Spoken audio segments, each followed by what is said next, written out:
ओम शांति। आज के इस सायंकालीन सत्र में हमारे बीच में पधारे हैं हमारे आदरणीय राजयोगी भ्राता राजू भाई जी। एक हाथ हिलाकर हम आपका स्वागत करते हैं, सत्कार करते हैं, अभिनंदन करते हैं। अभी स्मृति दिवस पर हमने जो बाबा की मुरली सुनी, उसमें बाबा ने हमें कहा कर्म और योग का बैलेंस रखें। तो कर्म और योग का बैलेंस रखने की क्या युक्तियां हैं, उस पर प्रकाश डालेंगे राजू भाई जी। राजू भाई जी बाल्यकाल से ही ईश्वरीय ज्ञान में चलते हैं और समर्पित जीवन बहुत लंबे समय का, कि अगले ही साल आपके समर्पित जीवन की गोल्डन जुबली रहेगी। आप उत्तर प्रदेश कानपुर से निकले, बाबा के निकले अनमोल रतन हैं। आरंभ में जब यहाँ समर्पित हुए 72 में आप, तो 4-5 वर्षों तक आपने विभिन्न वर्ग, हमारे जो डिपार्टमेंट से विभिन्न सेवाएं प्रदान की। लेकिन 1976 से आपको विशेष सेवा मिली बाबा की मुरलियों की। हम सभी जानते हैं पहले मुरलियों की लिखत सिंधी लिपि में हुआ करती थी, तो सिंधी लिपि को हिंदी लिपि में करना और फिर सभी सेवा केंद्रों पर मुरली पहुंचाना, ये जिम्मेवारी आपको मिली, जो आज दिन तक आप उसको बखूबी निभा रहे हैं। इसके साथ साथ फ़ोटो कापी, स्टेशनरी और भी आपकी जिम्मेदारियां हैं। आप रूरल विभाग के वाइस चेयरपर्सन हैं और देश विदेश में सेवाओं अर्थ जाते हैं, क्योंकि सदा ही ईश्वरीय ज्ञान रत्नों से आप खेलते रहते हैं। आपको ईश्वर से दिव्य बुद्धि का वरदान मिला हुआ है, तो ईश्वर के रतन जो है ज्ञान रूपी रतन, सबको बांटते ही रहते हैं और सभी लाभान्वित होते रहते हैं। तो आज हम भी लाभान्वित होंगे आदरणीय भ्राता राजू जी से। ओम शांति। बाबा के इस मधुबन घर में आप सब ऐसे दिनों पर आए हैं जो साकार बाबा की स्मृतियाँ हर एक के दिलों में समाई हुई हैं। केवल 18 जनवरी स्मृति दिवस नहीं, लेकिन विशेष 21 तक, क्योंकि 21 तारीख कल बाबा का पहला अवतरण दिवस गुलजार दादी जी के तन में हुआ है।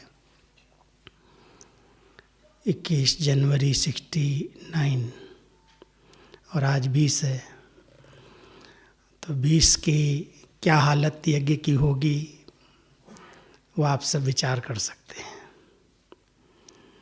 कितने मधुबन में रहने वालों के और जो भी देश विदेश में उस समय बच्चे थे, उनके मन की स्थितियाँ क्या थी, किस प्रकार के प्रश्नों की हलचल होगी,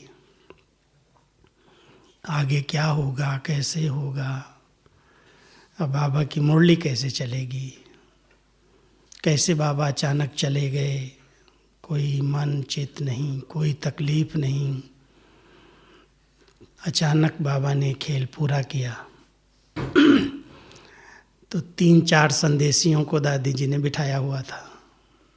दादी जी के हाथ में हाथ दे के बाबा गए थे, और दादी जी एक ऐसी थी जिनको उस समय आंसू नहीं आए एक भी।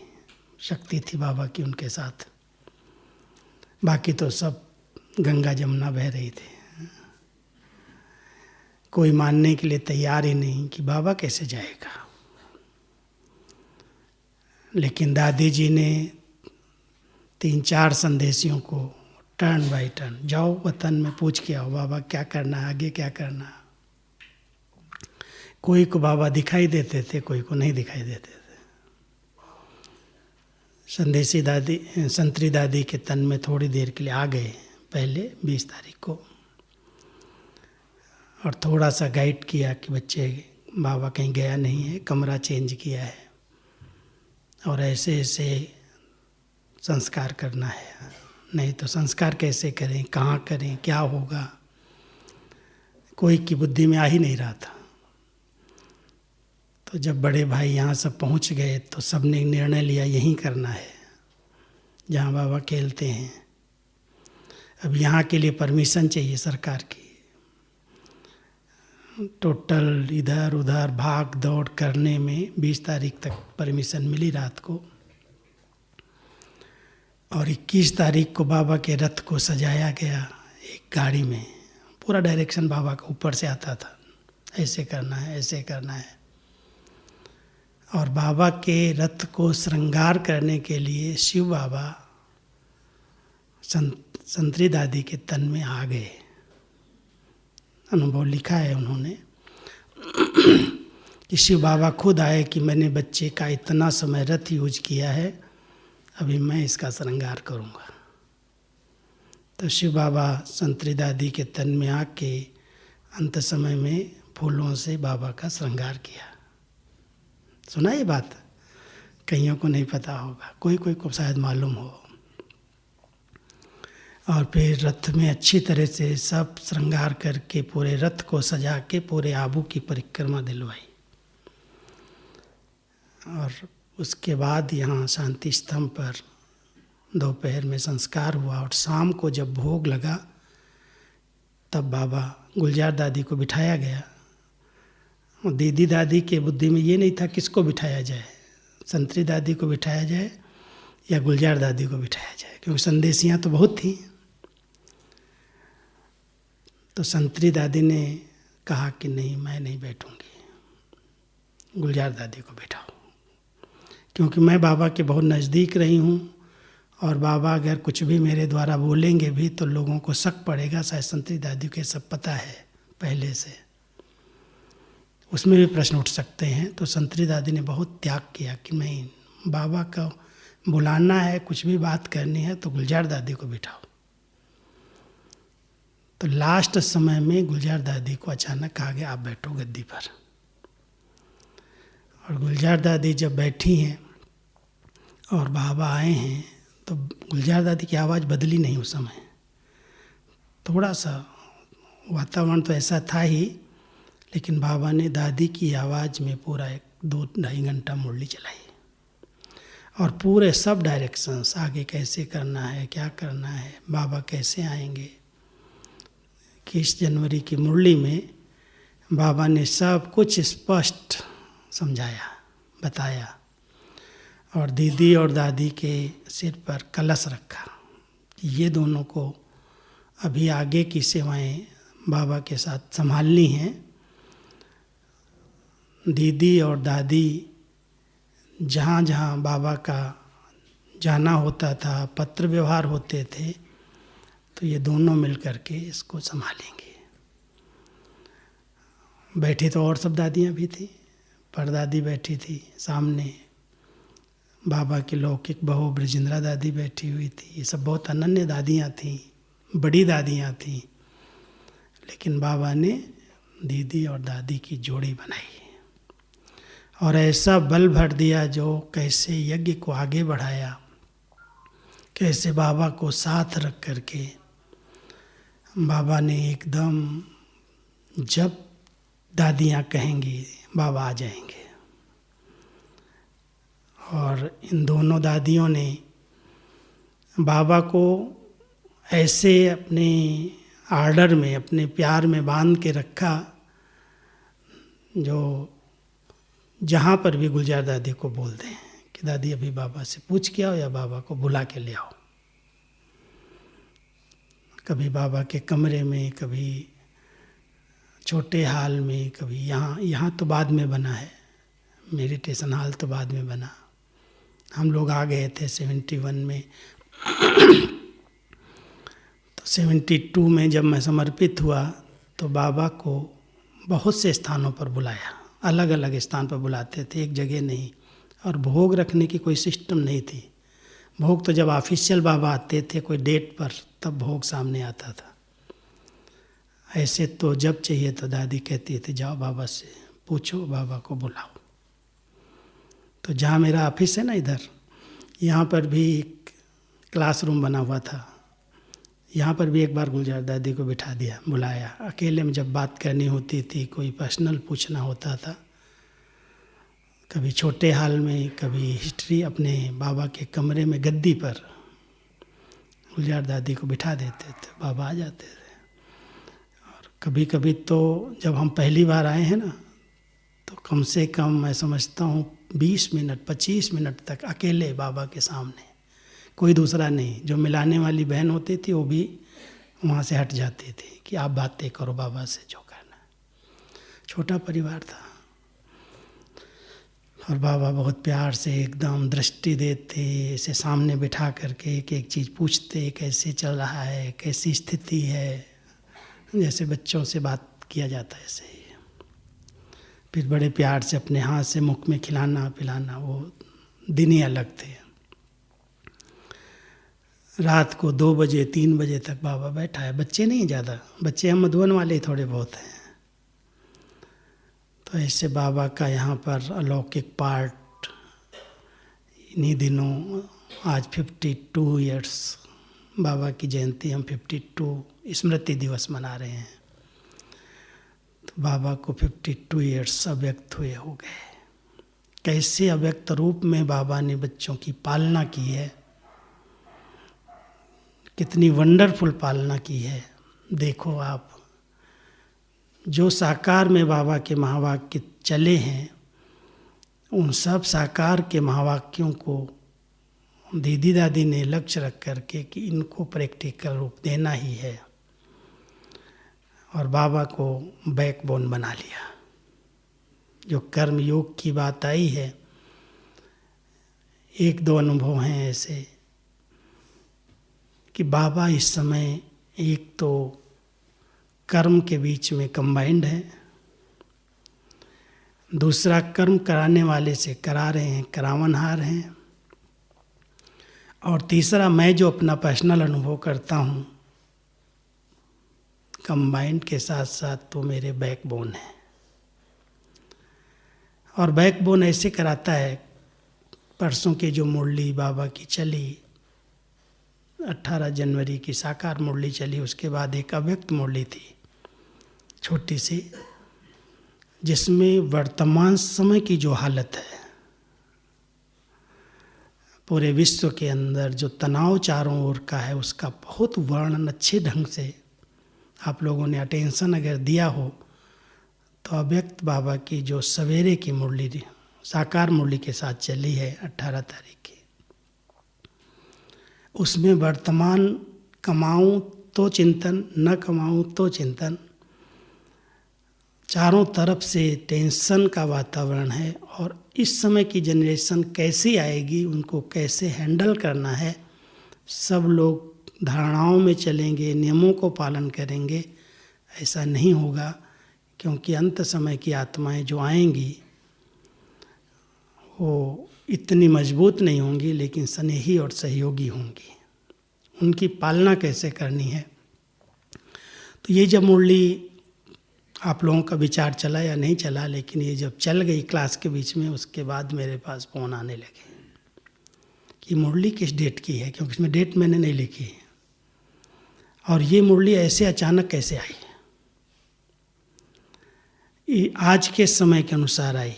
तो लंदन से फ़ोन आया, फिर गुजरात से आने लगे। कई बहनों ने जब इस पर अटेंशन दिया कि पूरा ही दृश्य बाबा ने जैसे आज के समय का वर्णन किया है, तो मैंने कहा भाई मैं कोई इस समय के सीन को सामने रख कर के मुरली नहीं निकालता, लेकिन मेरे को तो बाबा बैकबोन को सामने रख कर के ऐसे लगता है पीछे से देख रहा है, और कंप्यूटर पर हाथ चलाता हूँ, ऐसे उंगली कहीं कहीं बाबा रोक देता है। तो मैंने मुरली जानबूझ करके ये नहीं निकाली है, लेकिन बाबा ने निकलवाई होगी। उस समय 3-4 महीने पहले मुरली बनाते हैं, तैयार करते हैं। अभी हमारी मई अप्रैल की मुरली हमारे हाथ में है, क्योंकि 3-4 महीने पहले हमें पूरे विश्व को साथ लेके चलना होता है। तो अप्रैल में मुझे क्या मुरली चलानी है, कौन सी मुरली बाबा की चलनी चाहिए, उसकी सेटिंग अभी से होती है। तो जनवरी की मुरलियाँ भी शायद मैंने अक्टूबर नवंबर में ही तैयार कर दी थी, अक्टूबर के अंदर ही तैयार हुए थे। तो बाबा बैकबोन है। कर्म योगी की स्थिति यही है कि हमारे कर्म युक्ति युक्त होने चाहिए। ऐसे नहीं कर्म हम कर रहे हैं, हम तो बाबा की याद में हैं, गलती हो गई, ये हो गया। कई लोग कहते हैं ना, हम योग में बैठे थे, स्टेशन निकल गया, हमको पता ही नहीं चला। ये योग है क्या? आज आप भोजन बना रहे हैं, भोजन कहें हम तो योग में थे, वो जल गया, मुझे पता नहीं चला। कभी कभी बच्चे भी यूज करते हैं बाबा को, ये बहुत अधिकार से यूज करते हैं, दिल का प्यार होता है बाबा से, अधिकार से यूज करते हैं और सफलता प्राप्त कर लेते हैं। परसों एक जगह पर एक बहन ने मुरली सुना रही थी और छोटी बहनें भोग बना रही थी। 18 तारीख का भोग बन रहा था। जब क्लास में भोग लगाने का समय आया तो एक बहन आके, जो बहन मुरली सुना रही थी, उसके कान में बोलती है, दीदी भोग बनाते बनाते हमारी एक छोटी बहन से भूल हो गई। उसने दूध डाला पहले और दूध के बाद उसमें दही डाल दिया, और दही डालने के कारण अभी क्या करूं, भोग लाऊं या न लाऊं बाबा के आगे। तो दूध में दही डाल देंगे तो फट जाएगा ना सारा। अब वो बहन बाबा को कहती, बाबा क्या आज मेरा भोग आप स्वीकार नहीं करेंगे? जो सीट पर बैठी मुरली सुना रही थी, ऐसे कैसे होगा, 18 जनवरी का दिन, अभी दूध तो और लाएंगे कहाँ से? जो था वो तो सब दही में मिल गया। कहती मैंने बाबा को बहुत अधिकार से बोला, बाबा कुछ भी हो जाए, भोग तो मुझे खिलाना है, आपको दही वाला ही खिलाना पड़े भले, अभी नया दूध कहाँ से आएगा?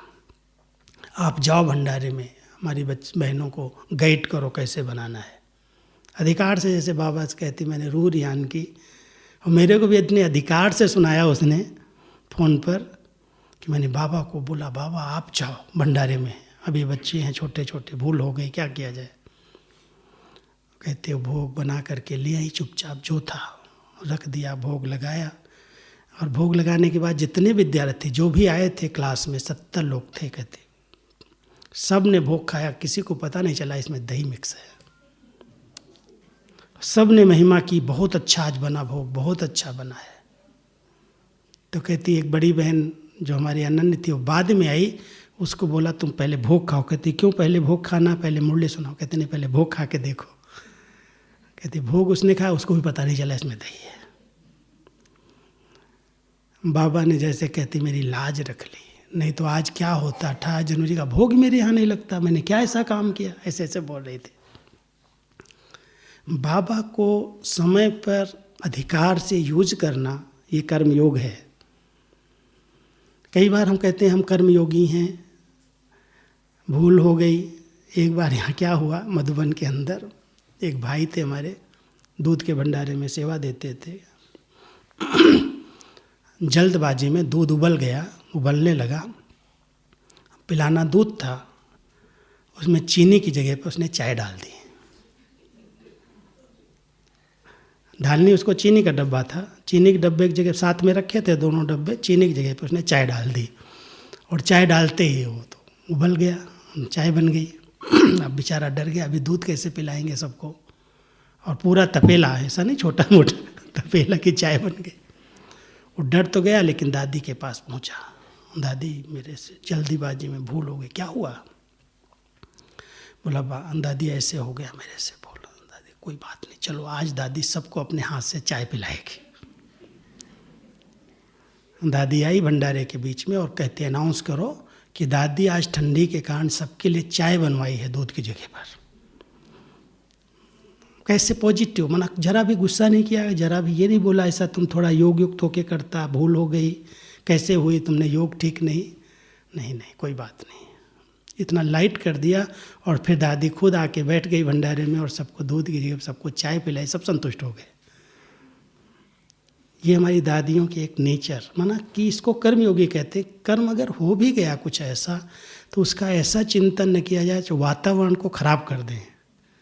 वातावरण ठीक रहे, स्थिति हमारी ठीक रहे, उसको योग कहते हैं। स्थिति बिगड़ गई और हम कहते हैं हम तो योग में थे, स्थिति बिगड़ने नहीं देना। जहाँ कर्म और योग का बैलेंस है, कैसे कैसे ब्रह्मा बाबा ने कर्म किए। कहते हैं एक बार यहाँ गाय थी, मालूम है ना, मधुबन में गाय थी। ये जो भंडारा बना है ना, ये पुराना नया भंडारा, यहाँ पर गौशाला थी। और एक छोटा सा बच्चा, उस समय नाम बता देता हूँ, आप लोग पुराने जानते हैं, शिव बालक, अभी दिल्ली पांडव भवन में रहता है, 12 साल का था। मधुबन में आ गया, माँ बाप के साथ यहीं रहने लगा। बाबा ने उसको कहा, बच्चू तुम गाय संभालेगा, क्योंकि गऊ संभालने वाला भाई कहीं छुट्टी पर चला गया था। बोला हाँ बाबा संभालूंगा, क्यों गांव से आया था। अब गाय संभालने लगा, गायों को बड़ा प्यार से चारा देना, ये करना। तो दूध निकालने की बारी आई, तब उसके तो हाथ बहुत छोटे थे, और दूध निकालने की प्रैक्टिस भी कम होगी, तो जो 4-5 बाल्टी दूध निकलता था, उसने मेहनत की थोड़ी बहुत, तो 1 बाल्टी निकाल के ले आया। बाबा बड़ी महिमा किया, बच्चा बहुत मेहनत की, बहुत अच्छा है, तुम तो बहुत अच्छा संभाल सकता है गायों को। ये नहीं कहा 5 बाल्टी निकलता था तुम 1 ही निकाला, कहा नहीं, और प्रैक्टिस करो, और प्रैक्टिस करो। अब दूसरे दिन उसने जब प्रैक्टिस किया तो 2 बाल्टी निकाल दिया। 2 बाल्टी निकली तो छोटा तो था, बाल्टी भर के ला रहा था, ठोकर लग गई, और ठोकर लगी तो दोनों बाल्टी दूध बह गया, सारा गिर गया। अब वो तो डर गया एकदम, अब बाबा मुझे क्या कहेगा, बाबा के लिए दूध नहीं रहा, चाय के लिए दूध नहीं रहा। वो आया, बाबा बच्चों कितना निकाला आज। तब रोते हुए हंस कहता, बाबा मैंने निकाला तो 2 बाल्टी, लेकिन मेरे से ठोकर लगी, गिर गया। कहाँ गिरा बच्चे, दिखाओ तो कहाँ गिरा। और बाबा उसको उंगली पकड़ के वहाँ ले गया, देखें कहाँ गिरा। अरे बच्चे मैंने तो सुना बाबा कहता है सतयुग में दूध घी की नदियाँ बहेंगी। अरे यहाँ ही संगम पर बह रही हैं दूध घी की नदियाँ। आज तो देख करके बाबा खुश हो गया कि संगम पर भी दूध की नदी बह सकती है। ऐसे बाबा कर्मयोगी थे। और एक कहानी सुनाता हूँ। कहते हैं बाबा ने पूछा उस बच्चे से, ये गाय का गोबर तुम क्या करता है। बोला बाबा पीछे डाल देता हूँ बाहर कूड़ेदान में। बोला नहीं बच्चे, उस गोबर के लड्डू बनाएंगे। अब वो परेशान कि गोबर के लड्डू बाबा कैसे बनाएंगे, क्यों बनाएंगे। अरे बच्चे चलो मैं बनाता हूँ। और बाबा आए, गोबर के लड्डू बनाना शुरू किया, बड़े बड़े, इतने बड़े बड़े। और बाबा खुद बना रहा था और उस बच्चे को कह रहा था जाओ तुम जाके सुखा के आओ। तो वो धूप में रख के आता था, फिर बाबा बना के उसको देता था। ऐसे गोबर को बाबा ने यूज करने की विधि बताई कि कैसे इसको सुखा करके फिर आग गोला बनाना, आग जलाना है। बाबा बना रहे थे, एक वीआईपी आ गया। और वीआईपी कहने लगा हमको बाबा से मिलना है। तो बहनें सोचे कि बाबा ये छोटा काम कर रहा है, इस देख के क्या सोचेगा। बहने मना किया, नहीं नहीं हमको बाबा से मिलना है, जैसे भी है जहाँ भी है। तो वो चला गया बाबा के सामने। तो उसको बाबा नहीं दिखाई दिया, कृष्ण जैसे खिलौनों से खेल रहा है ऐसे ऐसे। और वो एकदम बाबा के पैरों में झुक गया जाके, कि सिर्फ बाबा नहीं दिखाई दिया, श्री कृष्ण दिखाई दिया उसको खेलते हुए। साक्षात्कार करा दिया। बाबा कभी किसी कर्म को साधारण के रीत साधारणता से यूज नहीं किया। कर्म हो, कोई भी कर्म हो, झाड़ू लगाएं, धोबी घाट किया, ये गोले बनाए, लड्डू बनाए, सब किया, मिट्टी का काम भी किया। लेकिन इतनी योग युक्त स्थिति थी, इतनी ऊंची स्थिति थी, जो उनको देख करके कोई को साक्षात्कार हो जाता था। ये कर्मयोगी स्टेज है। तो कर्म के कई कहते हैं ये कर्म है ना, मैं साधारण कर्म है, छोटा कर्म है, इसलिए बाबा की याद इसमें कैसे रहेगी। लेकिन बाबा कहता बच्चे कर्म तो कोई भी हो, हाथों से काम करो और दिल से बाबा को याद करो, ये कर्म योग है। तो बाबा ने साकार में, दादियों ने साकार में सब प्रैक्टिकल करके दिखाया। हर संबंध से बाबा को यूज किया, साथ रखा, और उसके कारण वो कर्मयोगी बन करके कर्मातीत बन गए। हम सब सोचते हैं कर्मयोगी कैसे बनेंगे। कल बाबा ने परसों मुरली चलाई आकर के कि बच्चों का अमृत वेला तो बहुत अच्छा हो जाता है, लेकिन जब कर्म में आते हैं तो योग टूट जाता है, कर्म और योग अलग हो जाता है। इस पर अटेंशन दो। और उसके लिए बाबा ने कितनी मुरली, पूरी मुरली उसी पर फिर चल गई, लहर घूमी और पूरी मुरली उस पर चलाई कि बच्चे मन के दिनचर्या का, मन की स्थिति का टाइम टेबल बनाओ। जिस प्रकार का कर्म है उस प्रकार का सम्मान ले लो। उस सम्मान के आधार से अगर कर्म करोगे तो कर्मयोग हो जाएगा। भिन्न भिन्न संबंध यूज करो। कभी बाप को साथी बना लो, कभी सखा को साथी बना लो, कभी साजन को साथी बना लो। लौकिक में तो अभ्यास बना हुआ है, लेकिन अलौकिक रीति से जो दिखाई नहीं देता उसको साथ बनाना, साथी बना लेना, इसके लिए प्रैक्टिस चाहिए। अच्छा अभ्यास अगर होता है ना तो ऐसे लगता है जैसे बाबा तो ऐसे हर पल साथ है, अलग है ही नहीं। और संगम युग पर ये दिल के प्यार का सौदा है। अगर सच्चा दिल का प्यार है तो बाबा की याद भूलती नहीं है, कितना भी कुछ भी कर्म हो। कर्म हाथों से हो रहे हैं और कर्म दिया किसने है। कोई भी कर्म अगर आप कर रहे हैं, चाहे अपनी प्रवृत्ति में हैं, संगम युग पर तो हम सब ने बाबा को अपने आप को अर्पित किया है बुद्धि से कि मैं बाबा आपका हूँ, और जो कर्म है आपके लिए मैं कर रहा हूँ। नई सृष्टि की स्थापना के लिए तन मन धन जो है वो सब उसी में सफल हो रहा है। इसलिए ये जब स्मृति रहती है कि बाबा ने ये सेवा मुझे दी है, ये नौकरी नहीं है, ये बिजनेस नहीं है, ये बाबा की स्थापना में सहयोग के लिए मैं कर रहा हूँ। स्थापना का सहयोग है। नई दुनिया की स्थापना में बच्चों का तान मान धन समय लगे, उसके लिए कार्य मिले हैं। कोई भी कार्य हम कर रहे हैं, अगर कमाई हो रही है तो भी बाबा के काम में लगेगी, सेवा में लगेगी। परिवार भी है तो बाबा का है, उसकी पालना हो रही है। इतना एक संबंध का जो रस है, प्यार है बाबा से, वही कर्म योग है। योग ऐसा नहीं करो कि काम हो रहा है और बुद्धि से ऊपर चले गए और फिर कर्म में कोई नुकसान हो जाए। बाबा कहता है ये योग थोड़ी है। योग युक्त माना युक्ति युक्त, ये शब्द यूज देखो आप। अगर यथार्थ विधि पूर्वक हमारा योग है, कनेक्शन बाबा के साथ है, तो कर्म में कुशलता आ जाती है, योग्यता आ जाती है। बहुत युक्ति युक्त माना, युक्ति युक्त माना ऐसे चलाने वाला नहीं, यथार्थ। युक्ति युक्त का अर्थ है यथार्थ कर्म होता है। जो कोई भी कर्म यथार्थ अगर हो रहा है, माना बाबा का साथ है, याद है। कई बार बाबा जब घुमाने ले जाते थे ना, अगर किसी को थोड़ी भी चोट लग गई, ठोकर लग गई कहीं, तो बाबा कहते थे इसका योग ठीक नहीं है। क्यों चोट लगी? कहीं अलबेलापन, कहीं बुद्धि भटक रही होगी, इसलिए लगी। बाबा की याद में होगा तो चोट नहीं लगेगी। तो बाबा ऐसे ऐसे युक्ति रच करके, आज इसकी टोली बंद कर दो, इसको ठोकर क्यों लगी? इसका योग ठीक नहीं था। माना बुद्धि होगा क्लीन है, क्लियर है, बाबा से अच्छा संबंध है, तो बाबा की टचिंग आती है। ऐसे बुद्धि को ऐसे बाबा जैसे गाइड कर रहा है, वो हमारे साथ है।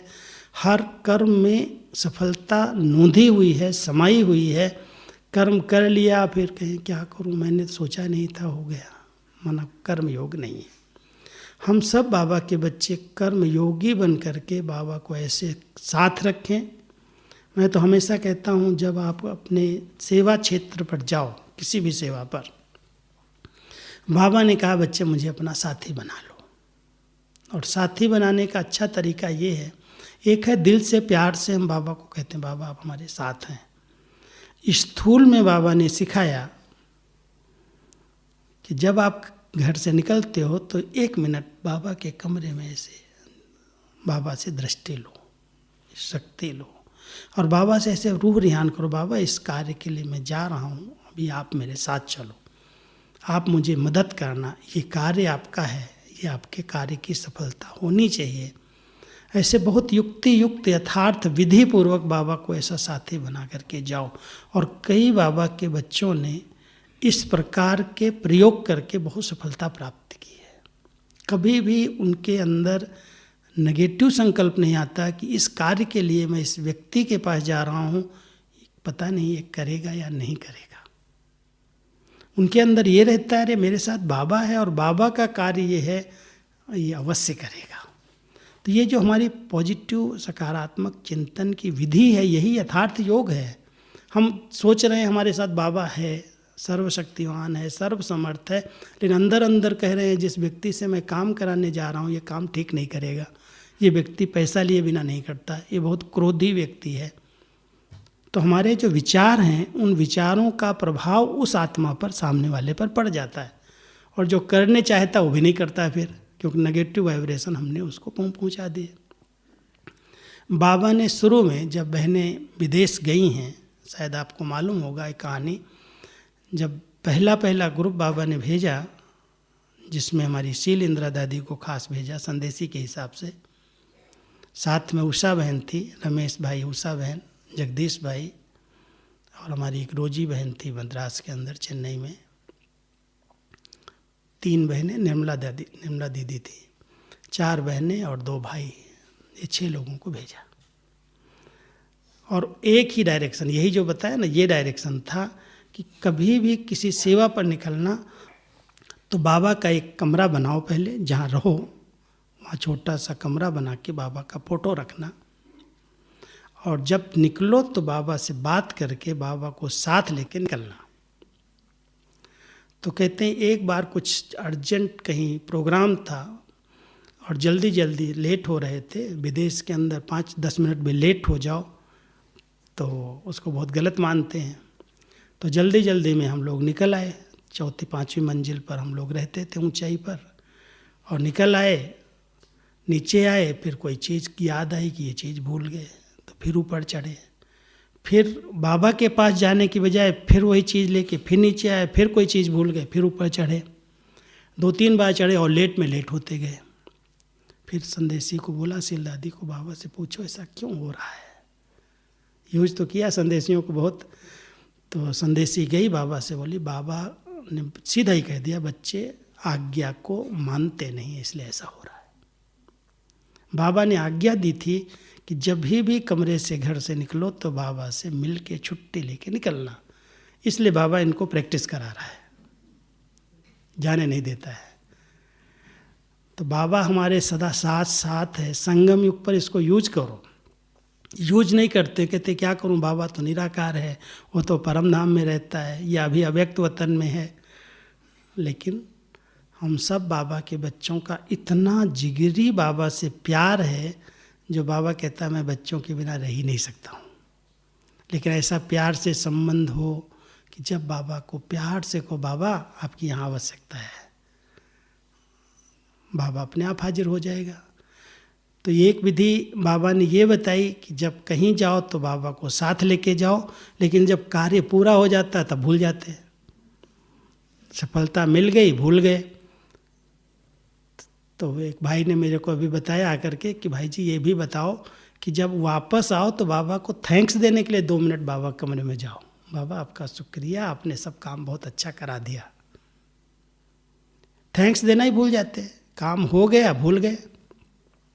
तो बाबा कहते तो स्वार्थी बच्चे हो गए। तुमको स्वार्थी नहीं बनना है, कर्म करो, कर्म में बाबा को ऐसा साथी बना लो जो हर कर्म हो सफलता मिले या कुछ भी नीचे ऊपर भी हो, आकर के बाबा को सुनाओ जरूर। जैसे माँ बाप बड़े बैठे होते घर में, बच्चे आज्ञाकारी हैं, सपूत हैं, जो भी होता है नीचे ऊपर सब आकर के माँ बाप को बता देते, हल्के हो जाते हैं। ऐसे ही बाबा के साथ संगम पर हर संबंध में इतना समीपता का अनुभव हो। बाबा समय पर समय मुरलियाँ चला रहे हैं कि बच्चे हर संबंध से मुझे यूज करो। अभी परसों नरसों बनी चली थी ना मुरली, सर्व संबंधों की, कैसे बाबा को याद करो संडे को।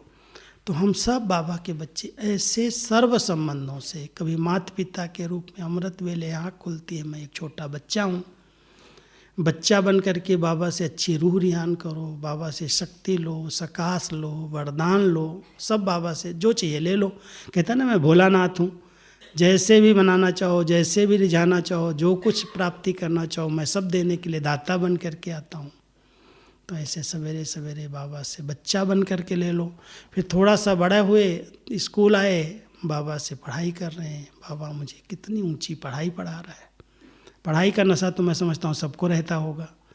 कितना बाबा ने सृष्टि के आदि मध्य अंत का ज्ञान दिया, घर का ज्ञान दिया, जो आज तक मनुष्य आत्माएं ज्ञान दे रही थी, सुना रही थी, लेकिन कितना मिक्स ज्ञान था, ना आत्मा का ज्ञान, न परमात्मा का ज्ञान, न घर का ज्ञान।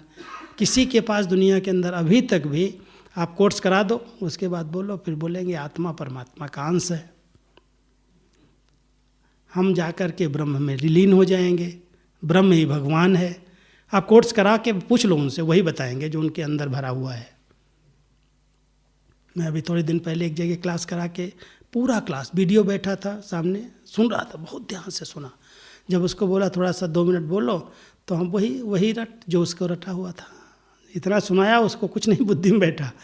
वही कहता है कि हम आत्मा और परमात्मा में लीन हो जाएंगी, ब्रह्म घर में समा जाएंगी। तो बहन कहती, भाई जी अभी सुना क्या आपने? ब्रह्म घर है, ब्रह्म निवास स्थान है, ब्रह्म भगवान नहीं है। अब बाबा ने हम सबको कितना स्पष्ट आत्मा का ज्ञान, परमात्मा का ज्ञान, घर का ज्ञान, पुनर्जन्म का ज्ञान, कर्मों का ज्ञान, मैं समझता हूँ इतना प्यार से बच्चे बच्चे कह करके, हो सकता है बच्चे बच्चे कहा इसलिए साधारण समझते हो, लेकिन इतना सरल और स्पष्ट रीति से सुनाया है, बताया है, जो कोई मूंझ नहीं है, कहीं भी उलझन नहीं है, कहीं भी भटक नहीं सकती आत्मा। चाहे वो ज्ञान छोड़ के भी चली जाए, लेकिन दूसरे ज्ञान में उसको निश्चय नहीं होगा। बाबा ने इतना स्पष्ट सब बातें सुनाई हैं। तो टीचर के सामने ऐसे बनो। कभी कभी मेरे से कोई पूछता है, आपको सबसे अच्छा संबंध कौन सा लगता है बाबा के साथ, कौन सा लगता है? मैं कहता हूँ मेरा टीचर अभी भी है, और इतना अच्छा टीचर है। कोई पूछे कितना पढ़े हो, हम कहते हैं अभी भाई पढ़ ही रहे हैं, पढ़ाई पूरी थोड़ी हुई है, अभी चल रही है पढ़ाई, इतने सालों से पढ़ ही रहे हैं, और जब तक जीना है तब तक पढ़ना ही है। एम ऑब्जेक्ट सामने है, लक्ष्य की प्राप्ति नहीं हुई है, पढ़ रहे हैं, पढ़ते रहेंगे, और बाबा पढ़ाता रहेगा, वो थकता नहीं तो हम क्यों थकें। तो बाबा ने टीचर बन करके जो हम बच्चों को इतनी ऊंची पढ़ाई है, इतना ऊंचा लक्ष्य दिया है। हम सब की पढ़ाई का लक्ष्य क्या है? अलग अलग उत्तर आएंगे। नरसिंह नारायण बनने का। हमारी सबकी पढ़ाई का एक लक्ष्य है, सर्वगुण संपन्न, 16 कलाओं से संपूर्ण, संपूर्ण निर्विकारी, मर्यादा पुरुषोत्तम, डबल अहिंसक। ये हम सब की इस संगम की पढ़ाई का लक्ष्य है। और जो हम पढ़ रहे हैं, इससे जब तक सर्वगुणों से संपन्न आत्मा नहीं बनी है, जब तक वो संपूर्ण निर्विकारी नहीं बनी है, जब तक उसके अंदर सर्व कलाएँ नहीं आई हैं, तब तक हम सबको पढ़ना है। अभी तो आए नहीं है ना, सब आ जाएंगे तो पढ़ाई पूरी हो जाएगी, आत्मा कर्मातीत बन जाएगी। तो ये जो पढ़ाई है, उस पढ़ाई को पढ़ाया तो मुरली ही है, और कोई नई पढ़ाई तो नहीं पढ़ाई। और 4 सब्जेक्ट ही पढ़ाई हैं, लेकिन चारों सब्जेक्ट की कितनी गहराई है। कभी कभी मैं इस पर क्लास कराए हैं, आप लोग सुनते होंगे, कि चारों सब्जेक्ट की जो गहराई है उसको यथार्थ समझना। जब तक उस सब्जेक्ट की ऑब्जेक्ट, जो उसका एम ऑब्जेक्ट है, लक्ष्य उद्देश्य है, उसकी प्राप्ति नहीं हुई है, तब तक वो पढ़ाई जीवन में आई नहीं है। हम दूसरों को पढ़ा रहे हैं, बहुत अच्छी तरह से हम बाबा की मुरली सुन लेते हैं, पढ़ लेते हैं, कोर्स कर लेते हैं, दूसरों को बहुत अच्छी तरह से करा देते हैं, उनको बाबा का बच्चा बना लेते हैं। लेकिन बाबा को जो ज्ञानी तू आत्मा चाहिए, जो ज्ञानी तू आत्माएं भगवान को प्यारी हैं, क्या वो ज्ञान मेरे स्वरूप में उतरा है? अगर ज्ञान स्वरूप में उतरा है तो उसकी सबसे पहली निशानी कौन सी होगी? अगर ज्ञान स्वरूप में है तो क्या? स्थित प्रज्ञ। हाँ जी, कोई पीछे हाथ उठा के बोलो, सुनाई नहीं दे। अगर ज्ञान स्वरूप आत्मा है तो वो निर्बंधन होगी, बंधन नहीं रहेंगे। क्योंकि ज्ञान किस लिए बाबा ने दिया है? बंधन मुक्त बनाने के लिए दिया है। संगम युग पर इस ज्ञान से आत्मा बंधनों को काट रही है। योग से आत्मा सतो प्रधान बनती है। योग आत्मा को पावन बनाता है, उसकी मैल निकालता है। लेकिन ज्ञान को अगर यथार्थ समझा है कि अब घर जाने का समय है, सब कुछ समेटने का समय है, हम आत्माएं खेल खेलते खेलते अंत में पहुंच गई हैं। अब जितना हमने हिसाब किताब बनाया था वो सब अभी चुकतो होने का समय है। अब नया कोई भी बंधन क्रिएट न हो, ज्ञान ये कहता है। और ज्ञानी तो आत्मा अगर नया बंधन बना रही है किसी तरह से भी, माना उसने ज्ञान को समझा नहीं है। नया बंधन तो समझ रहे हो ना कैसे बन रहे हैं। किसी के ऊपर प्रभावित हो गए, बड़ा अच्छा है, बड़ा स्नेही है, बड़ा सहयोगी है, बहुत अच्छा मददगार है। आत्मा कहीं न कहीं अटक रही है, लटक रही है किसी देहधारी के पीछे, जैसे इसके बिना चलेगा नहीं घर, इसके बिना यज्ञ नहीं चलेगा। उस आत्मा के ऊपर इतना प्रभाव, इतना झुकाव, इतना लगाव हो जाता है, बंधन क्रिएट हो जाते। उनसे मिलना, उनसे बातें करना, उनसे लेन देन करना, उनसे ही सब चर्चा करना, हैं तो सब अपने हैं। किसी विशेष व्यक्ति के ऊपर आकर्षित है, माना उसका बंधन बन रहा है। बन रहा है तो बोझ बढ़ता जाएगा, योग नहीं लगेगा, खींचेंगे, योग में बैठेंगे, वो आत्मा अपनी तरफ खींच लेगी। ये बंधन की निशानी। और बंधन कट रहे हैं तो एकदम लाइट, हल्का, एकदम उड़ेगा, संस्कार परिवर्तन होते जाएंगे। ये बंधन कटे हैं तो हम बैठेंगे योग में ऐसे बाबा की याद, बाबा कहेंगे और बाबा वतन में बुला लेगा। योग में अगर मेहनत लगेगी, लग रही है, तो चेक करना कहीं न कहीं बंधन अभी तक रहे हुए हैं या बन रहे हैं। हम सबको न किसी भी आत्मा पर प्रभावित होना है, न किसी आत्मा से नफरत रखनी, घृणा रखनी है। सबका अपना अपना पार्ट है। जब ये एक भावना रहेगी, नहीं तो नफरत वाले, घृणा वाले भी आत्मा को खींचते हैं अपनी तरफ। कोई भी बात होगी वो सामने भी आ जाएगा तो उसके प्रति कितने संकल्प विकल्प चल जाते हैं। इसलिए बाबा कहता है ना काहो से दोस्ती, ना काहो से वैर। सब बाबा के बच्चे हैं, सब अपना अपना कार्य कर रहे हैं, सब अपना पार्ट प्ले कर रहे हैं। तो स्टूडेंट लाइफ में अगर ज्ञान जीवन में है तो कर्म बंधन नहीं बनेंगे। कर्म करना जरूर है, लेकिन अगर कर्म में कर्तापन का भान आ गया, मैंने किया, मैं करता हूँ, अब मैं नहीं करता तो कौन करता यज्ञ का, ये भी एक बंधन क्रिएट होता है। कर्म योगी आत्मा कर्म कर रही है लेकिन कर्म बंधन में नहीं बंधती। अगर बंधन में बंध रही, माना उसके जीवन में ज्ञान नहीं है, ज्ञान सिर्फ वर्णन तक है, जीवन में नहीं है। तो कर्म योगी अगर हम हैं तो सबसे पहले हम ये देखें, कर्म भी बंधन तो नहीं बना रहा है, सेवाएं भी बंधन बना रही हैं। नया नया बंधन शुरू हो जाता सेवाओं में। लौकिक बंधन तोड़ दिए, कर्म बंधन जो महसूस हो रहे थे देह के संबंधों के, उनसे हमने किनारा किया। अब सेवाएं हमें बांध रही हैं। सेवा नहीं मिलती है तो खुशी नहीं रहती है, कोई सेवा इधर उधर हो जाती है तो डिस्टर्ब हो जाते हैं।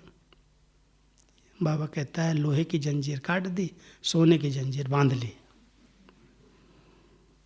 सेवाएं भी अपने बंधन में न बांधे। कर्मयोगी आत्मा कर्म किया, न्यारी हो गई, कर्म बंधन नहीं बनाएगा। तो ज्ञान अगर स्वरूप में है तो किसी भी कर्म, किसी भी सेवा में हम बंधेंगे नहीं। ठीक है, सेवा आई है, कर लिया है, सेवा की जवाबदारी बाबा ने दी है, यथार्थ करेंगे, युक्ति युक्त करेंगे, लेकिन इसके बिना हम नहीं रह सकते, सेवा मुझे चाहिए ही, वो बंधन है। तो ज्ञानी तू आत्मा अगर ज्ञान को स्वरूप में लाई है तो भी बंधन कटने चाहिए, हल्की एकदम लाइट। योग है तो आत्मा एकदम प्योर होती जाएगी, शुद्ध होती जाएगी, संस्कारों में सतो प्रधानता आती जाएगी, उसकी प्योरिटी की पर्सनैलिटी बढ़ती जाएगी, और साथ साथ उसका ओरा जो है, आभा मंडल है, वो सेवा शुरू कर देगा। बोलेगा कम लेकिन उसके वाइब्रेशन बहुत अच्छी सेवा करते हैं। इतनी अच्छी सेवा, अभी दादियों को देखो, जानकी दादी ने बोलना कम किया, उनके वाइब्रेशन खींचते थे। जहाँ भी गई लास्ट दिनों में हजारों की सभा इकट्ठी हो जाती थी दादी को देखने के लिए, दादी से मिलने के लिए, दृष्टि लेने के लिए। सुनाती क्या थी, मैं कौन, मेरा कौन, 2-4 शब्दों में पूरे ज्ञान का सार सुना देती, लेकिन उनकी जो ओरा था, वो आभामंडल था, जो योग युक्त स्थिति से उन्होंने बनाया हुआ था, वो आत्माओं को चुंबक की तरह खींचता था। देखा है हम सब ने दादियों को, कैसी स्थिति बना करके कर्मयोगी बनते बनते वो कर्मातीत बन गई, कर्म बंधन से मुक्त हो गई। आत्मा सतो प्रधान बन गई। जैसे रियल गोल्ड होता है तो रियल गोल्ड की निशानी मोल्ड हो जाता है, कैसे भी मोल्ड कर सकते हैं। इन संस्कारों को देखो, दादियों के संस्कारों को ऐसी मोल्ड हो जाती हैं, आप कहीं बिठा दो, कुछ भी खिला दो, कहाँ भी सुला दो, कभी भी ये नहीं कहा होगा ये ठीक नहीं है, ये स्थान ठीक नहीं है, ये व्यक्ति ठीक नहीं है, इसके साथ मैं नहीं रह सकती हूँ। मोल्ड करने की एक नेचर हो गई। रियल गोल्ड, आत्मा जब बिल्कुल स्वच्छ और पवित्र बन गई, वो रियल बन गई, तो उसमें एकदम मोल्ड करने की शक्ति, अपने आप को एडजस्ट करने की शक्ति आ गई। प्योरिटी की निशानी यही है। एक बार बाबा की अव्यक्त मुरली चली है विदेशियों के साथ। अगर आप पवित्र स्वच्छ बनते जा रहे हैं तो आप ये नहीं कह सकते हैं कि मैं इस वातावरण में अपने को एडजस्ट नहीं कर सकता हूँ, इस व्यक्ति के संस्कारों के साथ मैं मिल के नहीं चल सकता हूँ। आत्मा प्योर है, कैसे भी कोई आती है। हमेशा एक बात याद रखना, हमारी मनोहर दादी को बाबा एक नाम देता था, बहुत प्यार से कहता था। पुरानी बहनों को याद होगा, क्या कहता था? आलू मिनिस्टर। आलू मिनिस्टर समझा क्या क्यों कहता था? आलू जो है ना सारी सब्जियों में मिक्स हो जाती है, कहीं भी डाल दो आप, सेट हो जाएगी। तो बाबा हमेशा मनोहर दादी को कहता था, ये मेरी बच्ची जो है ना, ये आलू मिनिस्टर है। हर जगह पर कोई भी सेवा हो, कोई भी साथी हो, कैसी भी स्थिति हो। एक बार हम उनके साथ सफ़र में गए, टूर पर, कर्नाटक साइड में। भाग बहन, हम और मनोहर दादी, 3 ही जने थे। दादी को न एसी के कमरे चाहिए, न एसी का ट्रेन का डब्बा चाहिए। ट्रेन में ही सफ़र था हमारा पूरा। ये इतनी मिलनसार, इतनी रमणीकता से हंसाना, बहलाना, बैठना, क्लास कराना, सबके साथ मिलना, जो सोने को मिले, जो जहाँ खाने को मिले। बहुत दिन की पहले की बात सुना रहा हूँ ये। उस समय कहाँ साधन थे, छोटे छोटे सेंटर्स, छोटे छोटी सभाएं, कोई पब्लिक बड़े प्रोग्राम नहीं। लेकिन हम लोग गए थे ऐसे 3 जने। हमने कहा दादी तो सचमुच आलू मिनिस्टर है, जहाँ चाहिए वहाँ एडजस्ट हो जाती, जैसे चाहिए उसे सुला दो उनको, जैसे जहाँ रखना रख लो। तो ये जो नेचर है, मैं समझता हूँ जो रियल आत्मा प्योर बनती जाती है कर्म करते, योग में रह करके, वो इतनी अपने आप को सरल नेचर की बना लेती है। वो सरल नेचर नहीं जो माया आ जाए, लेकिन वो सरल नेचर जो हर परिस्थिति में अपने आप को एडजस्ट कर ले। तो ऐसे हम सबको देखना चाहिए कि आत्मा की योग युक्त स्थिति से कितनी सत्व प्रधानता आई है और कैसे जीवन में दिव्य गुण आते जा रहे हैं। प्रयास नहीं कर रहे हैं, लेकिन जितना बाबा की पढ़ाई जीवन में आती जाती है, वो दिव्य गुण अपने आप चेहरे से, चलन से, बोल से लोगों को अनुभव होने लगते हैं कि हाँ ऐसा होना चाहिए। नेचुरल जब आत्मा योग युक्त बन गई तो उसकी धारणाएं कितनी अच्छी होंगी। धारणाएं क्या हैं? पता चलता ना, बोलता कैसे है, चलता कैसे है, बात कैसे करता है, कर्म कैसे करता है। जिसके अंदर सब दिव्य गुण हैं, उसकी अलौकिक चलन हो जाती है। अलौकिक चलन में सब दिव्य गुण दिखाई देते हैं।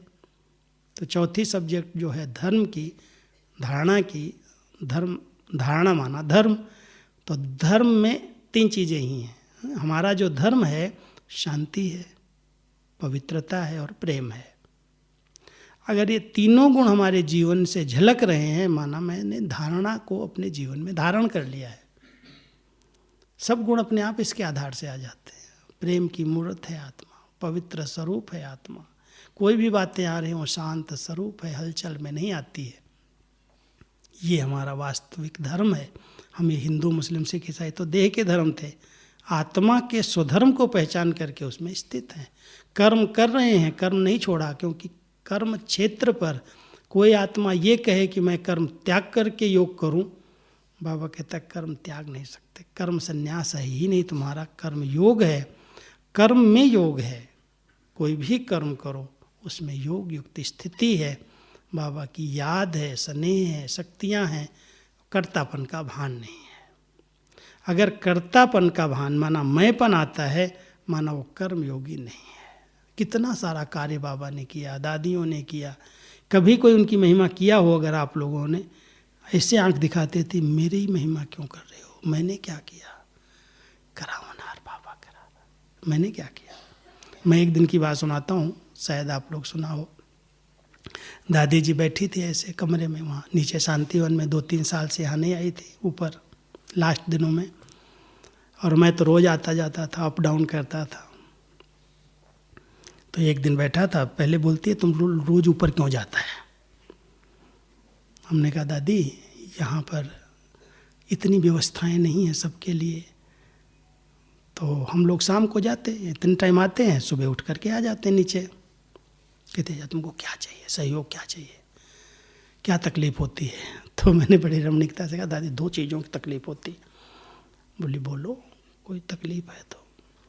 बोले दादी यहाँ योग लगाने के लिए कहीं जगह नहीं है। कहती अरे इतने बड़े बड़े बाबा के कमरे बनवाए हैं, योग लगाने की जगह नहीं है।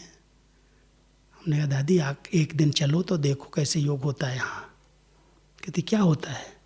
ना बाबा के कमरे में जाते हैं ना, बैठते 5 मिनट, माताएं उठती हैं, ऐसे उठेंगी, भंडारी के पास जाएंगी, पैसा डालेंगी, फिर आएंगी, फिर निकल जाएंगी। कोई 5 मिनट भी एकाग्र होकर के नहीं बैठता है। ऐसा योग चलता है यहाँ शांतिवन में। मैंने ऐसे बोल दिया रमणीकता से। कहती अच्छा ऐसे होता है क्या? हमने कहा कोई आधा घंटा योग नहीं करता बैठ करके। तो अच्छा और क्या होता है? हमने जब डाइनिंग में जाता हूँ ना, तो वीआईपी खड़े हों और हम खा रहे हों तो हमको थोड़ा लगता है कि ये बड़े भाई आए हैं, सब आए हैं बाहर से और मधुबन वाले बैठ के खाना खा रहे हैं, तो अच्छा नहीं लगता है वो। और अगर थोड़ा लेट जाते हैं तो खाना उठ जाता है, खाना ही नहीं होता वहाँ। इसलिए अच्छा है, इससे तो हम ऊपर जाते हैं, अपना आराम से रहते हैं, खाना खा करके आराम से आ जाते हैं सुबह। तो अच्छा 2 चीज़ों की तकलीफ, इसलिए रोज़ जाते आते हो ना। अच्छा लाओ, मैं फ़ोन लाओ, मैं बात करती हूँ, तुमको दोनों से एलिवेशन दिलवा देती हूँ। तो मैंने कहा नहीं दादी फ़ोन से काम नहीं चलेगा, क्या करूँ? ने कहा ऐसा करो आप एक साइन कर दो। मैं 2-4 लाइन लिखी, हमने कहा इस पर लिख दो BKP। दादी की साइन BKP थी, लास्ट प्रकाश मणि का P लिख देते थे। मैं लेटर लिखा और लेटर लिख के कॉपी कर दिया। सब काम अपने आप हो गया, दोनों चीज़ें हमको मिल गई सैल्वेशन। अब बोलो यहीं रहना है, ठीक है, रहने लगे साथ में शांतिवन में। कुछ दिन के बाद फिर मैं 1-2-4 बार ऐसे आना जाना किया, फिर ऐसे बैठी थी, कहती है अच्छा तुम ऊपर हो क्या है, ज्ञान सरोवर में सब ठीक है? तो मैंने कहा हाँ दादी ठीक है। पांडव भवन में सब पूछती गई एक एक चीज़, याद तो सब था, मेमोरी बहुत अच्छी थी। तो बाद में बोलती अच्छा सब कैसे ठीक चल रहा है? मैं तो जाती नहीं हूँ और आप लोग सब नीचे रहते हो, कैसे सब ठीक चलता है? ना दादी आपके शुभ संकल्प से सब ठीक चलता है। आपके जो अच्छे पॉजिटिव वाइब्रेशन है ना, भावनाएं हैं, उस भावनाओं से बहुत अच्छा चलता है सब। तो मुझे ऐसे कहते हैं मेरी भावनाओं से चलता है? अरे मुट्ठा ऐसे बोलते, तुमको पता है बाबा की दृष्टि से, बाबा की भावनाओं से चलता है। हम लोगों को थोड़ी कुछ करना है, बाबा चला रहा है सब। इतना निमित्त भाव, इतना निर्माण भाव, कभी अपनी महिमा भी स्वीकार नहीं की कि मेरे शुभ भावनाओं से यज्ञ चल रहा है। भले मैं बोल नहीं रही हूँ, लेकिन योग युक्त स्थिति, पवित्र भावनाएं इन दादियों के, उससे तो यज्ञ चला, इतना आगे बढ़ा है। लेकिन उन्होंने ये भी स्वीकार नहीं किया कि मेरी भावनाओं से चल रहा है। कितना बड़ा त्याग है ये। इसको कहते कर्मयोगी स्थिति। बाबा के ऊपर इतना समर्पित, करण करावनहार बाबा है और वो सारे यज्ञ को चला रहा है, उसके सब बच्चे हैं, वो इसकी पालना कर रहे हैं। आज कोई कहे भाई हम अगर मुरली नहीं भेजेंगे तो इतना बड़ा परिवार कैसे चलेगा, हम पॉइंट्स नहीं भेजें। अरे बाबा करण करावनहार है, अगर मैंने कुछ न करे किया तो दूसरे से करा देगा। उसका कार्य है, उसके बच्चे हैं, उसको पालना करनी है, उसका परिवार है। निमित्त अगर कोई को बना लिया और उसने अपना हाजी करके भाग्य बना लिया तो तकदीरवान है, भाग्यवान है। और नहीं बनाया तो भगवान का काम रुकेगा क्या? उसका कार्य तो हुआ ना ही है, हुआ ही पड़ा है। इसलिए हम सब बाबा को इतना साक्षी होकर के, साथी बना करके रहते हैं, तो करण करावनहार प्रभु की लीला है। और जब तक स्थापना का कार्य संपन्न नहीं हुआ है, तब तक उस यज्ञ की संभाल, इस यज्ञ को आगे बढ़ाना, उसको संभालना, हर एक को भासना और पालना देना, ये बाबा का बहुत गुप्त कार्य है। भले अव्यक्त रूप में आना बंद कर दिया, लेकिन कई बाबा के बच्चे ऐसे आते हैं, आते ही अनुभव करते हैं कि बाबा यहाँ पर है, अभी हाजिर हजूर है, कहीं गया नहीं है। तो हम सब उस अनुभूतियों को देखें, बढ़ाएं। कर्म करो, कर्म के लिए कोई मना नहीं है, लेकिन कर्म ऐसे करो जैसे कराने वाला करा रहा है। हर संबंध में साथ है, कंबाइंड है। और कई बार कहता है बच्चे, अगर तुम कमज़ोर भी हो ना, तुम्हारा साथी कौन है? 1000 भुजाओं वाला तुम्हारे साथ है संगम युग पर, और वो बच्चों के साथ रहे तो फिर और क्या चाहिए। तो कोई भी कर्म हो, साधारण कर्म कुछ नहीं होते हैं, चाहे जिस प्रकार का कर्म हो, बाबा को ऐसे साथी बना करके। बाबा को ज़्यादा स्थान नहीं लेता है, जैसे आत्मा भ्रकुटी के अंदर है, ऐसे बाबा को बाजू में बिठा के अनुभव करो। संग का रंग लगना चाहिए। बाबा अगर शांति का सागर है, बाबा अगर प्यार का सागर है, सुख का सागर है, और हम कहते हैं हम बाबा की याद में रह करके कर्म कर रहे हैं, वो मेरे साथ है, तो मन कभी भी अशांत हो सकता है, डिस्टर्ब हो सकता है। साथ है अगर तो उसके संग का रंग लगना चाहिए। वो शांति का प्रवाह, वो पवित्रता का प्रवाह, वो वाणी में भी इतनी मधुरता, इतनी सरलता दिखाई देगी। अगर बाबा साथ है तो कर्म में कुशलता अपने आप आ जाएगी। करावनहार करा रहा है, ये निमित्त कर्म इंद्रियों से हम कर रहे हैं, किया और हल्के हो गए। बाबा जवाबदार है। बाबा कहता है अगर मान लो तुम मेरी श्रीमत प्रमाण कोई कर्म कर रहे हो, कर्म गलत हो गया तो उसकी जवाबदारी मैं ले लूँगा। ब्रह्मा बाबा के लिए भी आश्वासन यही दिया। और निमित्त आत्माएं भी अगर कोई ऐसा कर्म करती हैं और श्रीमत अनुसार कर रही हैं, और श्रीमत के कारण कोई गलती हो गई, तो बाबा जवाबदार है। इसलिए हम सब इतना समर्पित बुद्धि से बाबा को अपना साथी बना करके, कर्मयोगी बन करके कर्म करें। और कर्म के बंधन में अगर नहीं बंध रहे हैं तो कर्मातीत स्थिति कर्म योग ही बना देगा। कर्म छोड़ करके कोई 8 घंटा 10 घंटा हमें बैठ करके योग करने की ज़रूरत नहीं है। कर्म योगी स्थिति है। इसलिए प्रैक्टिस करने के लिए हम बैठते हैं। अभी सब ने इस तपस्या मास के अंदर 4 घंटे 8 घंटे अच्छी तपस्या की है, बैठ करके की है। ये हमारी स्थिति बनाने के लिए ठीक है, लेकिन कर्म त्याग करके योग में बैठ जाना, सेवाएं छोड़ देना, बाबा कहते हैं इसकी आवश्यकता नहीं है। कर्म करते एकदम बिल्कुल बाबा को साथी बना लो। करण करावनहार करा रहा है, हम तो खेल कर रहे हैं। ये खेल चल रहा है। कठपुतली का खेल देखा है? कठपुतलियों को नचाने वाला पीछे है। कितना अच्छा डांस करती हैं। हम सबको बाबा डांस करा रहा है। ऐसे लगता है सचमुच वो नचा रहा है, हम लोग नाच रहे हैं बस। इतना अच्छा संबंध है। यही कर्म योग है। कर्म योग अलग नहीं है। कोई ऐसे बैठ करके कर्म में ऐसे बीच बीच में ऐसे आंख बंद करने की ज़रूरत नहीं है। कोई लोग कोई ऐसे कर रहे हैं, आंख बंद कर लेंगे। अभी ऑफिस में बैठे हो, अब आंख बंद करके बैठे हो तो क्या होगा? बाबा एक बार रमणीक मुरली चलाई, अगर दुकान में बैठे हो योग करने लगे आंख बंद करके, और चोरी हो जाएगी, सारा सामान उठा के ले जाएगा। इसको कर्म योग नहीं कहते हैं। बुद्धि से बाबा को याद करना, प्यार से बाबा से बातें करनी है, साथ रखना है। कर्म कर रहे हैं, उसको थोड़ी पता है इसके साथ कौन है। निर्भय हैं, निश्चिंत हैं। बाबा करण करावनहार है, काम हो रहे हैं, हम कर रहे हैं। तो हमको तो लगता है हमारे साथ है, हम डबल हैं, अकेले हैं ही नहीं, और सामने वाला समझता है अकेले हैं। तो इतनी निर्भय स्थिति, निश्चिंत स्थिति बन जाए तो बाबा अगर साथी है, हम उसको साथ रख करके करते हैं तो बहुत हल्कापन है, निश्चिंत है, निर्बंधन है। कोई कर्म बंधन में नहीं बांधता। आत्मा अपने आप संपन्नता की ओर आगे बढ़ती जाती है। तो सभी ऐसे कर्मयोगी बन करके रहना। बाबा को हर संबंध से साथ रखो। कभी कंबाइंड अनुभव करो, कभी बैकबोन के अनुभव में साथ में रहो। एकदम ऐसे लगे जैसे बाबा सर्व संबंधों से माता पिता है, शिक्षक है, सतगुरु है, स्वामी है, साजन भी है, बच्चा भी बन जाता है, दोस्त भी बन जाता है। जब चाहिए जिस चीज़ की आवश्यकता है, बाबा आ जाओ, यूज करो बाबा को। करते हो ना सभी? ऐसे बाबा को यूज करो। अभी संगम पर नहीं करेंगे तो कब करेंगे? फिर तो चला जाएगा। पूरे कल्प में भाग्य नहीं मिलता जो हम सबको इस समय मिला है। तो हम तो यूज कर रहे हैं बाबा को ऐसे ही।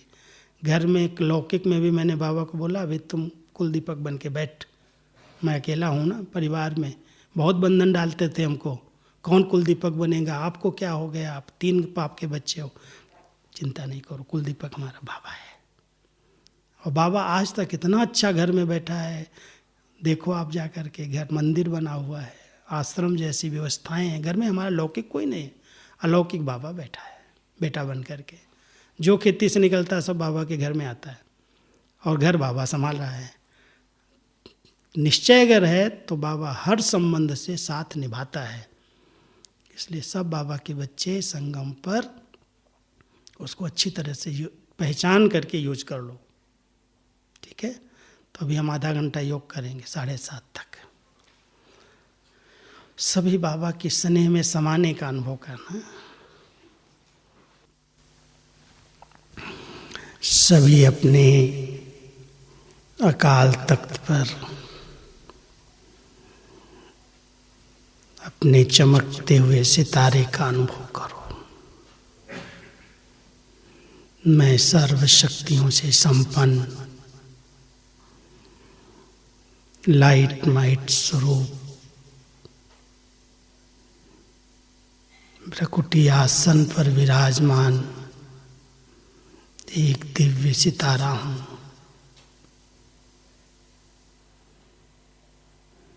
बाबा को इसी स्वरूप में देखते उनके साथ कंबाइंड होकर बैठो। अनुभव करो वो सर्वशक्तिमान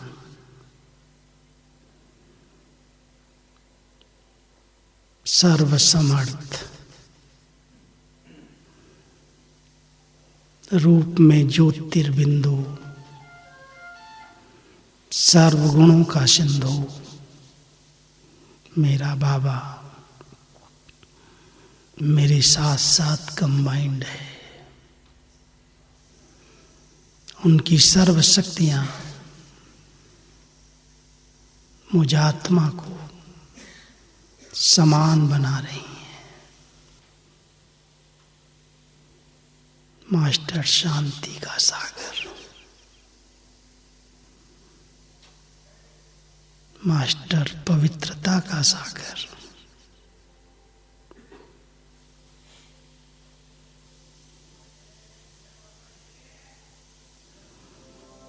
बाबा के साथ उनके समान स्वरूप में बैठकर चारों ओर इन शक्तियों को फैलाओ।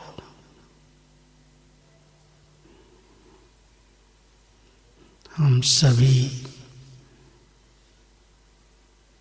अपने फरिश्ते स्वरूप से एक सुंदर लाइट के शरीर से अपने लाइट के वतन में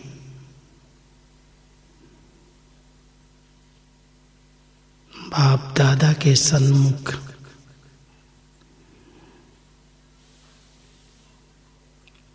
उनकी शक्तिशाली दृष्टि का, उनके वरदानी हस्त का अपने सिर पर अनुभव करेंगे।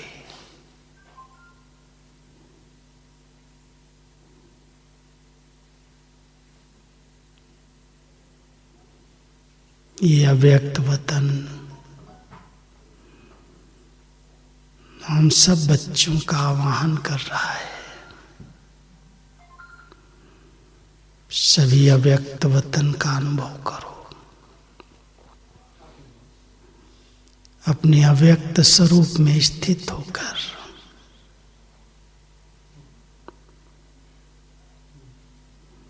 फरिश्तों की दुनिया की सैर करो।